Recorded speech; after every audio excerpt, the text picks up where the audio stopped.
Welcome back to the Wolf of Property and Casualty. I'm your host, Derek Lasniak. Over 15 years of commercial broking experience, focused on the middle market, upper middle market, national account space. Welcome back to our series called Commissions to Convictions. My reflections on my personal journey to the ultimate pinnacle of success in property and casualty sales, and my wildly theatrical, absolute outrageous burning it down, which led to resigning from my job, ruining my reputation, spending a few months in jail and substance abuse. And this series within the show is my reflections on talking about the correlation and the things that I've learned in hopes that they find people that are in a place where they need to hear some of the lessons. I don't expect that these are risk for most people, but I do expect that some of the things that I've come to realize that I think I only could have through the journey I've been on might be good things just to hear. The topic for today is, and I don't know maybe what the word is, but it's moments where the old saying goes, put your boot in your mouth. It's a direct reflection on impulsivity and something that I've been really working on that I think was a bad habit that I had myself in is so much of what I said felt so impulsive. And I've spent so much time in the last 7 months working on not being impulsive. At times, sometimes I even apologize to people in text messages, etc. Sorry for the delayed in responding. It's not that I didn't read it.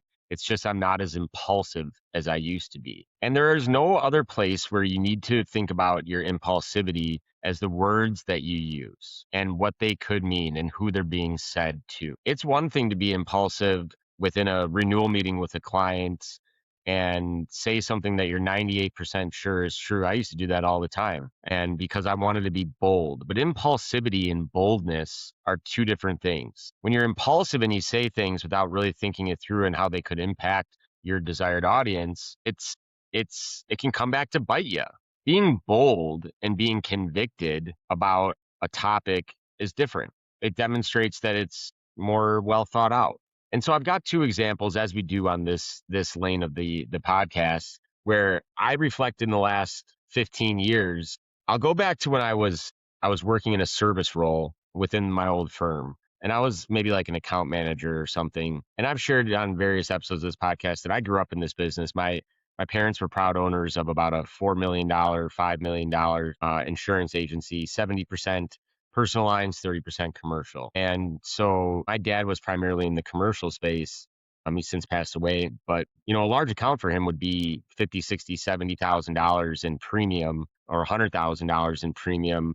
And my dad had an account in the Madison, Wisconsin area, and it was a chain of men's and women's and kids haircutting places. And this individual in the Madison area, I would say he was a personal friend, as my dad would normally be with commercial clients. And he owned 50 of these franchised haircutting places. And he still wrote that account while I had started at the firm I worked at and I was working in service. And I remember that this account, since it was headquartered in the town I lived in, my parents were agency was about an hour and a half away. My dad kept this account for many years just out of the relationship he had personally with this buyer. I found myself engaged in a conversation where I had brought up this account because I was already thinking like, hey, my dad's going to retire soon.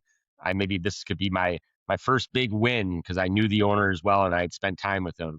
And I remember kind of bringing it up. I saw that this account was in the system being targeted by folks in our Madison office while my dad had still written it. And I remember talking to the sales leader at the time within our firm. He's no longer there. And I remember his name as a producer was attached to it at the time. And I remember kind of bringing it up like, hey, I see where, and I didn't mention that this was my dad's longtime customer. I saw that we had written it for a couple of years and then my dad won it back, presumably. And I brought it up to the person who wrote it, who was kind of in the sales leadership role at the time. And he was in the car with another leader of our firm, and I was on the phone with them. And he said something along the lines of, yeah, we wrote that account and we wrote it away from this really podunk, tiny little agent who had it all fucked up and didn't know what he was doing.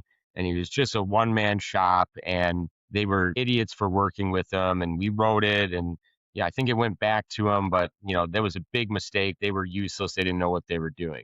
And that hit me like a ton of bricks. Obviously, that person, without any knowledge, was talking about my parents' shop, my mom and my dad's kind of life work. And they were talking about it in a way that was how we talk about competition all the time as brokers. We, especially in the middle market space, we rag on the small, they must not be good. And I don't know, my dad, wasn't a commercial expert. I'm guessing he probably didn't have, the best program in place, given what I know now. But maybe a week or two later, that same person walked by my desk and sat down and said, "Hey, I think that maybe what I said about that broker, I maybe didn't put two and two together that that was your father."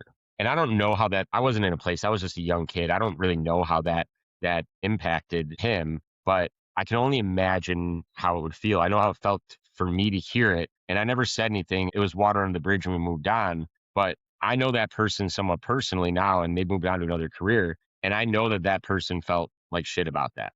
I think about another time at my old firm when I stupidly didn't know that much about our CEO at the time. And I remember he was from a small part of the state, kind of up north part of the state. And I remember something coming up about this like specific region up north. And it was called the UP. It's like the northern part of Wisconsin, but it's actually part of Michigan. And there's a lot of things to be said about the UP, God's country, and it's a little bit kind of in the sticks. But I remember there was some chocolates in the office near my desk, and they were from this like chocolatier in the UP. And I didn't know he was from there. And somebody, I said, "Hey, where are these chocolates from?" And his office was right next to where I sat at the time. And somebody said, "Oh, they're from this place up in, the UP Michigan region." And I said something impulsively right in front of our CEO. I had no idea where he's from. "Oh, from that, redneck, podunk little town up there, how can they be any good?"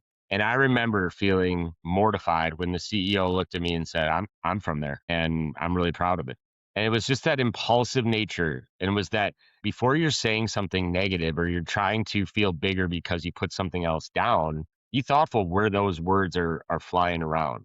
This happened to me recently as I was going through my legal challenges as well. One of the things about sitting in front of a judge and waiting to be sentenced for your crimes is that not only do you get to read a personal statement to try to entice them to be gentle on you in terms of how they punish you, but you have on the other end of the table, much like the TV shows, you have a DA who, depending on their day, well, they maybe have hundreds of cases, they don't care. They get to pick and prod and make their case on what they think is the appropriate punishment.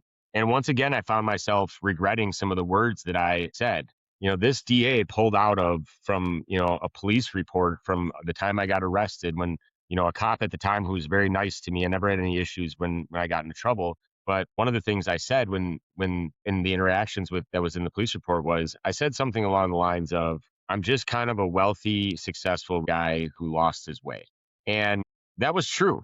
And that epitomizes some of the challenges that I've had personally. And but the way that it was taken out of context and twisted by the DA, I'm not maybe disappointed, or I didn't think through when I said that, but I also never thought it could be twisted to say, "Hey, judge, look at how arrogant and look at how big of a schmuck this guy is. We should have the maximum punishment. We need to set an example for people who are this arrogant who think they can do it." And that wasn't the way that I intended that statement. And in the context of the conversation, I was being humbled by the fact that I had just lost my way completely lost my way. But those words were then twisted and it could have resulted in things that I out of my control could have been devastating to my life. And so these stories about impulsivity, about how you say things and where they can end up and who you saying them to in the audience are to remind you that sometimes it's worth pausing. Sometimes it's worth thinking through how the words that come out of your mouth don't need to be impulsive. It doesn't mean that you shouldn't stand on conviction. It doesn't mean that you shouldn't be bold. It doesn't mean that you shouldn't talk with confidence to your customers. It doesn't mean that you need to be an overthinker. It just means specifically when something's coming out of your mouth that has the potential to be negative, to think that through. Because it's better to be a little bit delayed or a little bit more thoughtful than it is to be necessarily always impactful, especially when you don't know how it's going to land.